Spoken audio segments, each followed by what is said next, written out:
મિત્રો સત્યમેવ જયતે લાઈવ ન્યૂઝમાં આપ સૌનું હાર્દિક સ્વાગત છે। ઉનાળાના પ્રારંભમાં જ શરીરમાં પાણીની અછતને ઓછું કરતા લીંબુના ભાવ આસમાને પહોંચતા ગરીબ અને મધ્યમ વર્ગના લોકોને લીંબુની ખરીદી કરવી અસહ્ય બની છે। હાલ વડોદરામાં આંધ્ર અને કર્ણાટકમાંથી મોંઘા ભાવે આવતા લીંબુ ખરીદવા શહેરના નાગરિકો માટે કપરું બન્યું છે।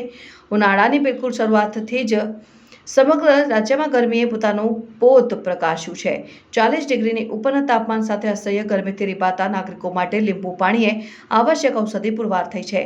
ત્યારે હાલમાં લીંબુના ભાવ આમ જનતાને રડાવી રહ્યા છે। લીંબુની જબરદસ્ત માંગ સામે લીંબુના અસહ્ય ભાવ વધારાએ માંઝા મૂકી છે અને વડોદરામાં ખંડેરાવ માર્કેટમાં આંધ્રપ્રદેશ અને કર્ણાટકથી આવતા લીંબુ હોય ખૂબ જ વધુ ભાવથી વેચાણ થઈ રહ્યા છે, જેની સીધી અસર મધ્યમ અને ગરીબ વર્ગના લોકો સુધી પહોંચે છે।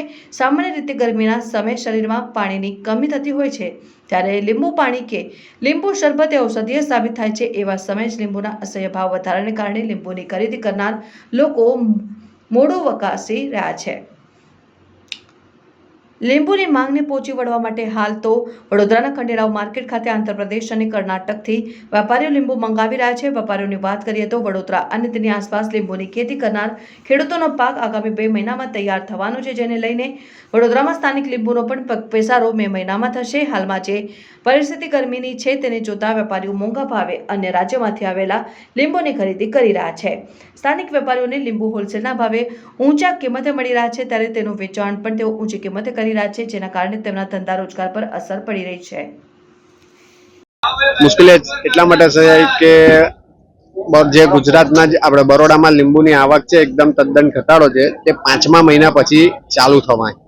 દેશી લીંબુ જે આપણે કહીએ કે પાદરામાં એપીએમસી માર્કેટમાં આવે છે તે હવે ટોટલી બંધ છે અને અત્યારે હાલમાં આવે છે આંધ્રમાંથી કર્ણાટકથી લીંબુ આવી રહ્યા છે, એટલે એના હિસાબે થોડો ભાવમાં વધારો થઈ રહ્યો છે। અત્યારે શું વર્તમાન ભાવ ચાલે છે ને એની સામાન્ય માણસોને અસર પડે છે? આમાં એકચ્યુઅલી તહેવાર બી જો રમજાન માસ ચાલુ રહ્યો છે, એમાં બી ડિમાન્ડ છે। સોડા વાળા છે, રસ વાળા છે, ફુલાલા બધાને એની જરૂર પડે છે। જીવન જરૂરિયાત વસ્તુ છે અત્યારે થઈ રહી છે ને એકચ્યુઅલી એપીએમસી માર્કેટમાં 120 થી મળીને 140 ભાવ પડી રહ્યો છે હોલસેલમાં, અને અહીંયા ગાડી જે છૂટક જે બજારો છે તે 120 થી મળીને 200 રૂપિયા વેચાઈ રહ્યા છે। અચ્છા, અત્યારે તમે જોઈ શકો છો કે દરેક વ્યક્તિની હાલત આસમાનમાં પારો 40, 41 ડિગ્રી 39 ડિગ્રી થઈ રહ્યો છે। એ સમયે પરસેવો પણ ઘણો થાય છે અને ડિહાઇડ્રેશનના કારણે પણ લીંબુનું સેવન દરેક વ્યક્તિને માટે જરૂરી છે અને ગુણકારી છે।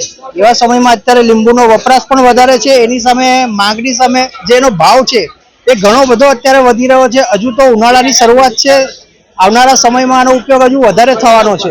એવા સમયમાં સરકારે પણ આ લીંબુના ભાવ અંકુશમાં લેવા માટે કંઈ પગલાં ભરવા જોઈએ અને દરેક વ્યક્તિને, સામાન્ય વ્યક્તિને પણ લીંબુ સહેલાઈથી મળી રહે એ પ્રમાણે પ્રયત્ન કરવા જોઈએ।